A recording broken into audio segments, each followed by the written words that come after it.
বাংলাদেশের চাকরি বাণিজ্য কিংবা চাকরি ঘুষের মাধ্যমে চাকরি নেওয়ার কয়েকটা রাস্তা আপনাকে বলে দিচ্ছি।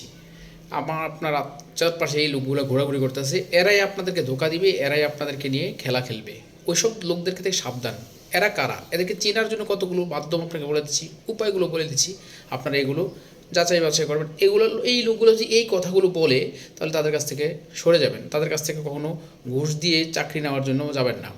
কি করে আয়সা বলে যে ভাই অমুক জায়গায় একটা সার্কুলার দিছে, সরকারি সার্কুলার দিছে, তুমি ওটাতে অ্যাটেন্ড করো, আমার লোক আছে, তোমাকে এটাকে সরকারি চাকরি পাওয়াই দেবো। তো মানুষ তো বিশেষ করে গ্রাম অঞ্চলের মানুষ বা সব জায়গার মানুষের সরকারি চাকরি পাওয়ার জন্য খুবই উদ্গ্রীব। এরা সরকারি চাকরি পাওয়ার জন্য বিভিন্ন রাস্তা খুঁজে। তো ওরা যায় যখন বলে যে আমি পাওয়াই দেবো, আমার একটা লোক থাকে সচিবে চাকরি করে, আমার একটা লোক এই অফিসে চাকরি করে, বড় বড় অফিসার, আমি পাওয়াই দেবো। তো এরা এইসব কথা ভুলে বলে গেলে, ভুলে বল হয়ে গেলে তারা রাজি হয়ে যায়। ঠিক আছে, কত টাকা নেবেন? 5 লাখ, 7 লাখ, 10 লাখ, এরকম একটা কথা, অ্যামাউন্টের কথা বলে। তবে অ্যামাউন্টের কথা বলার পরে আপনি এখন কিছু টাকা টুকু দেওয়া লাগবে না, আপনি আগে রিটেন পরীক্ষা আপনাকে ফাঁস করাই, তারপরে এইভাবে আপনাদের চাকরির ব্যবস্থা করে দেবো। তো ধরেন 50 জন লোকের কাছে এই কথাটা বললো, 50 জন পরীক্ষার্থী এই বিষয়টা বা এই পদের জন্য মনে করেন 100টা পদ আছে খালি, এর মধ্যে পরীক্ষা দিয়েছে মনে করেন 10,000, 15,000, এর মধ্যে 50টা লোকের সাথে আলোচনা করলো এরকম ঘটনাটা, যে আপনি যদি এই কাজটা করেন আপনাকে 5 লাখ বা 10 লাখ টাকা দিলে আপনার হয়ে যাবে।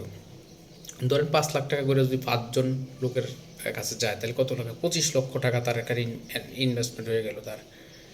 এখানে 5 জন লোক যদি তার চাকরির ইন্টারভিউ দিলে রিটেনে, তো মিনিমাম একজন লোক তো চেষ্টা করে কোনো রকমের রিটেনে টিকে যায়। টিকে গেলে তো গিয়া কী করে গার্জিয়ানের কাছে বলে, দেখছেন আমার কারিশমা, ওই যে আমি 1 লাখ টাকা নিয়েছি বা 2 লাখ টাকা নিয়েছি, এই যে দিছি না জায়গায় জায়গায়, ওই একজনের আপনার ছেলে টিকে গেছে, কিন্তু কারিশমাটা হচ্ছে লিখছে তার।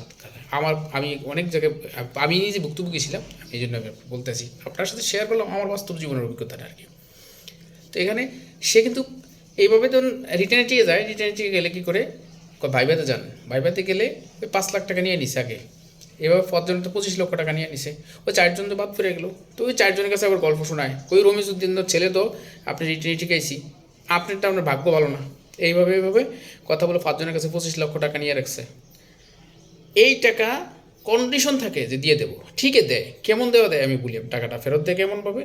কোনো ক্ষেত্রে দেখা গেছে কি, ভাই আমি তো টাকাটা ওই এই জায়গায় খাওয়াই লেছি, এই জায়গায় খাওয়াই লেছি, ওই জায়গায় খাওয়াই লেছি, ওই জায়গায় খাওয়াই লেছি, সব জায়গায় খাওয়াই, আমার হাতে 1 লাখ টাকা আছে, আপনি আমাকে 6টা মাস সময় দেন, আপনাকে দিয়ে দিচ্ছি এই 4 লাখ টাকা। 1 লাখ টাকা নিয়ে যান আর 4 লাখ টাকা দিন। এইভাবে করতে করতে 1 বছর 2 বছর পরে 5 লাখ টাকা ফেরত দেয়।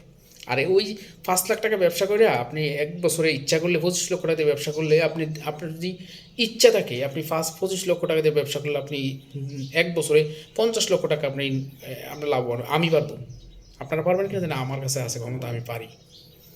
এই লোকটা এইভাবে মানুষের ঠকায়। অতএব সরকারি চাকরি যদি এমনি নিজের যোগ্যতায় হয়, ওকে, ওয়েল ডান। আর যদি না হয়, তাদের পিছনে ঘুরেন না ভাই, তাদের পিছনে টাকা পয়সা ঢাইলেন না। 5 লাখ টাকা দিয়ে যদি ছোট্ট একটা খামার করেন, নিজে একেবারে বেকারত্ব দূর করে হলেও আপনি মিনিমাম 20 থেকে 25 হাজার টাকা প্রতি মাসে ইনকাম করতে পারবেন, আমি লিখে দিতে পারবো। আর যদি না হয়, আমি আপনার সাথে আমি থাইকে সহ খাইটা দেবো, এবং আপনাকে প্রতি মাসে একটা অ্যামাউন্টের একটা টাকা আমি করে দেবো, আপনার রোজগারের টাকা আমি দেবো, যদি আপনি ওখান থেকে লাভ না করতে পারেন। আমার পরামর্শ চলার পরে যদি আপনি না লাভ করতে পারেন, আমি বললাম আমি আপনাকে প্রতি মাসে টাকা দেবো।